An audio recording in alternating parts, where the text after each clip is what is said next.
الحمدللہ رب العالمین کا اگلا خوبصورت نقطہ جو مفسرین کرام بیان فرماتے ہیں کہ الحمد کے شروع میں ہمیں الف لام نظر آتا ہے، جو کہ گرامر کے لحاظ سے معرفہ کے لیے آتا ہے، اور معرفہ کے لحاظ سے اگر دیکھا جائے تو ترجمہ یہ بنتا ہے کہ کوئی خاص قسم کی تعریف جو ہے وہ اللہ تعالیٰ کے لیے ہے۔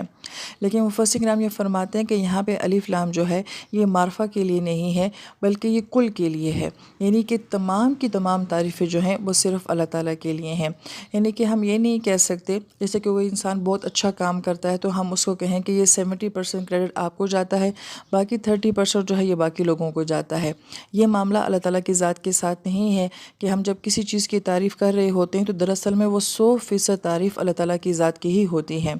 اس کو مفسرین کرام یوں بھی بیان کرتے ہیں کہ ایک تو براہ راست اللہ تعالیٰ کی تعریف ہوتی ہے، ایک انڈائریکٹلی ہم جو تعریف کر رہے ہوتے ہیں دراصل میں وہ بھی تعریف اللہ تعالیٰ کی ہی ہو رہی ہوتی ہے۔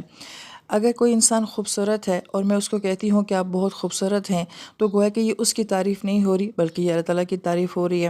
آپ کسی کی بھی قابلیت کی، کسی کی بھی صلاحیت کی اگر کوئی تعریف کرتے ہیں تو دراصل میں اس کی قابلیت و صلاحیت میں اس کا اپنا کیا کمال ہے، وہ تو اللہ تعالیٰ نے اس کو دیا ہے۔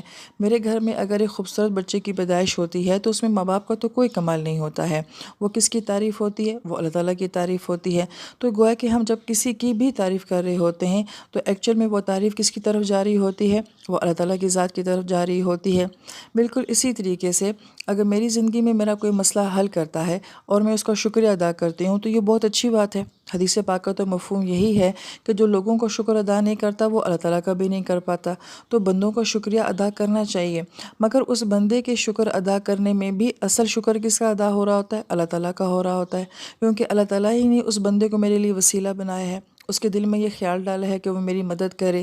تو گویا کہ اگر کوئی ہماری عزت کر رہا ہے، ہمیں پیار دے رہا ہے، ہمیں مقام دے رہا ہے، جو بھی ہمیں زندگی میں جس طرح سے بھی مل رہا ہے، کسی کے تھرو مل رہا ہے، تو دراصل میں اس کے پیچھے کس کا ہاتھ ہے؟ اللہ تعالیٰ کا ہاتھ ہے۔ یہ اتنا گہرا کانسیپٹ ہے کہ اس کو سمجھنا چاہیے کہ ہم ماں باپ اپنی اولاد کو نہیں پال رہے ہوتے ہیں، بلکہ اللہ تعالیٰ نے ماں کے دل میں جذبہ ڈالا ہوتا ہے تو وہ ماں پال رہی ہوتی ہے بچے کو، اور اللہ تعالیٰ نے باپ کے دل میں وہ احساس ڈالا ہوتا ہے ذمہ داری کا، تبھی وہ اولاد کو پال رہا ہوتا ہے۔ تو گویا کہ جب اولاد ماں باپ کی تعریف کر رہی ہوتی ہے تو دراصل میں وہ کس کا شکریہ ادا کر رہی ہوتی ہے؟ وہ اللہ تعالیٰ کا شکریہ ادا کر رہی ہوتی ہے۔ اس لیے یہ لفظ الحمد جو ہے کہ دنیا جہان میں کوئی کسی کی بھی تعریف کر رہا ہے، کسی بھی انداز سے کر رہا ہے، کسی بھی حیثیت سے اس کا شکریہ ادا کر رہا ہے، تو یہ خود بخود تعریفیں کس کی طرف جا رہی ہیں؟ یہ اللہ تعالیٰ کی طرف جا رہی ہیں۔ اس لیے کل تعریف کس کے لیے ہے؟ اللہ تعالیٰ کے لیے ہے۔ سامنے ہمارے ہو سکتا ہے کہ کوئی چیز ہو، کوئی مادی چیز ہو، کوئی انسان ہو، کوئی ادارہ ہو، کچھ بھی ہو، مگر حقیقت اس کے پیچھے کیا ہے؟ حقیقت یہ ہے کہ دراصل میں وہ اللہ تعالیٰ کی وجہ سے ہمیں مل رہا ہے۔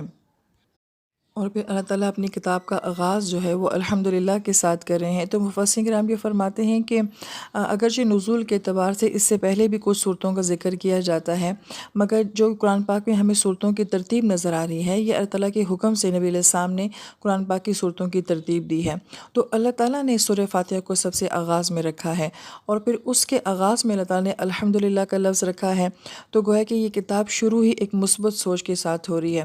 حلال حرام کی بات تو بہت بعد میں آتی ہے، احکام کی بات تو پھر بہت بعد میں آتی ہے، لیکن اس کا آغاز تو ایک جذبے، ایک کیفیت اور ایک مثبت سوچ کے ساتھ ہو رہا ہے۔